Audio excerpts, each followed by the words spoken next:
Hello, I want to do a quick video on making custom spark plug wire sets for our cars. It seems that most people today are buying pre-made sets. Some of those pre-made sets have the ability to be customized. The tools and techniques used to customize those sets would be the same as what I'm showing here today.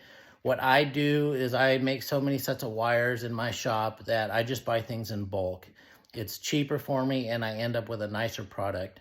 Also, a lot of the sets that are available today come in colors. I'm more of a purist, so I'm dealing with street-driven cars, some slightly modified, some stock. I'm not dealing with 1,200 horsepower drag race cars. So, what I like to use is I like to use black 7mm wire because it replicates what came from the factory. It looks clean, and I like to build my own sets because I can make them custom lengths and they look clean and tidy when it's done. So first of all, I want to go over some of the tools that we use. These are some MSD spark plug wire crimpers. Now, I don't actually use these for this, but I bring it up because it's one of the things if you start looking at making your own sets or customizing your sets, these are marketed for that. Now, if you're using larger millimeter, 8mm wires, these would be great.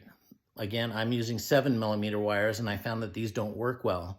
However, these are a great set of pliers. The part number on them is PN35051. You can tell they're used, and the reason they're used is because I use them for other applications. You'll see that in here the jaws are removable by removing these screws, and I have in here now some jaws for Packard connectors. And I use them quite a bit when doing electrical connections with Packard connectors.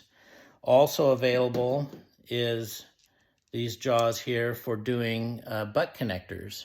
They do really nice, quick, correct butt connecting clamps. So you can move them out. I do have the set of jaws for the for doing spark plug wires, but again, these are for 8mm, and it's not something that I'm using.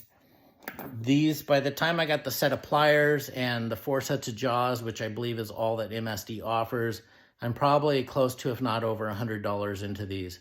I would buy them because I use them all the time on butt connectors and Packard connectors. But I wanted to bring it up because they're marketed as spark plug wire pliers, but if you're using 7mm, there's better options out there. Now these pliers here, I bought them off of eBay, I believe, and I think they were NOS. They're made in USA. I don't know who the manufacturer is. The part number on them is TH, like Tom Henry, 550. And you will see that down here, they have a place for a pre-crimp of 7 and 8mm. They have a place here for crimping 8mm and a place here for crimping 7mm. They have a wire stripper, a wire cutter, and then they have a terminal crimp for your for a specific distributor cap terminal. I use these all the time. Might have spent 20 bucks on them. They're the perfect tool for what I'm doing with 7mm wire, and never had any issues with them. Next, we'll go into some of the terminals that I use. This is my box of terminals. And I just go over this because there's a lot of different variations. We have 45 degree, these are the clamp-on terminals.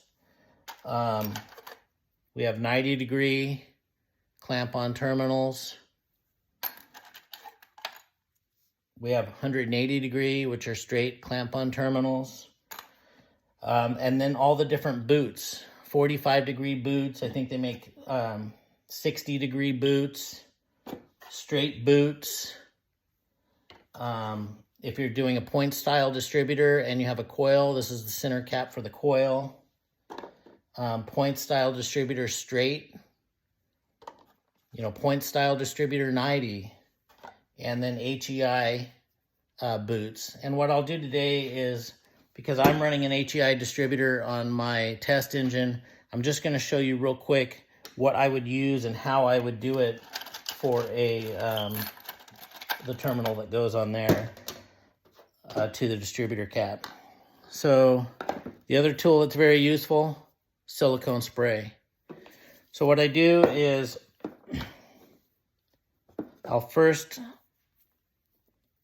I'm going to cut that back about 1/2 inch, spin it around to cut all the sheathing, pull it off, and you end up with the electrode sticking out.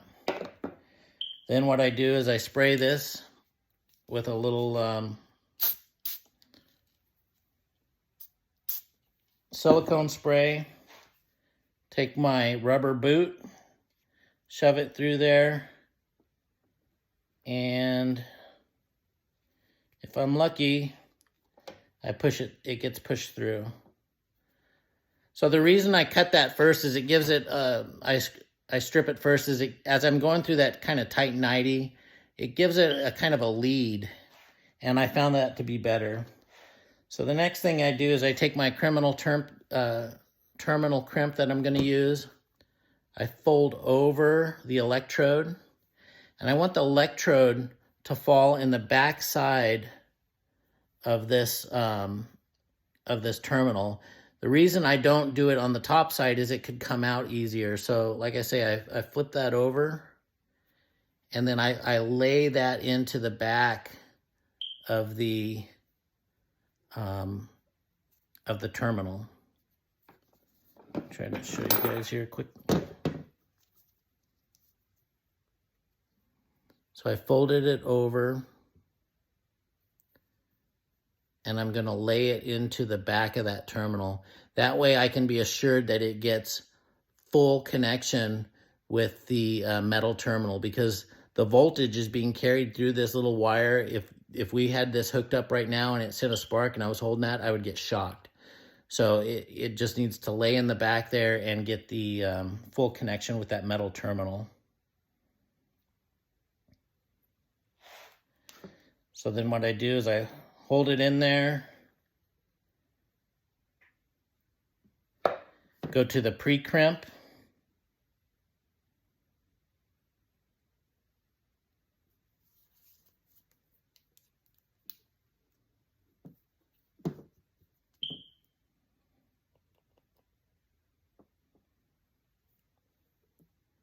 pre-crimping it. You can see that in the pre-crimp it brought the ends right together, and then I'll go to the final crimp. Actually, I'll go to the pre-crimp, the crimp on the 8mm,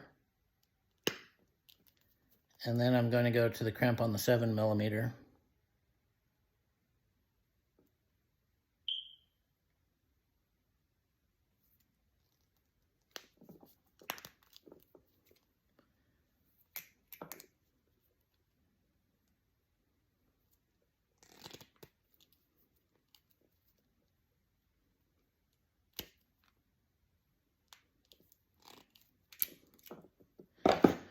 So here we have the crimp. You can see it's a good crimp. And on the back side, that electrode is laying right down in here, making full contact with this metal terminal. So now the next thing that we got to do is we got to pull this wire back through and get it to seat into the rubber end. And it'll, because that silicone is in there, it'll pull through and it will just pop right in there. And I don't know if you can see it, but it's in there. Let me see if I can show you.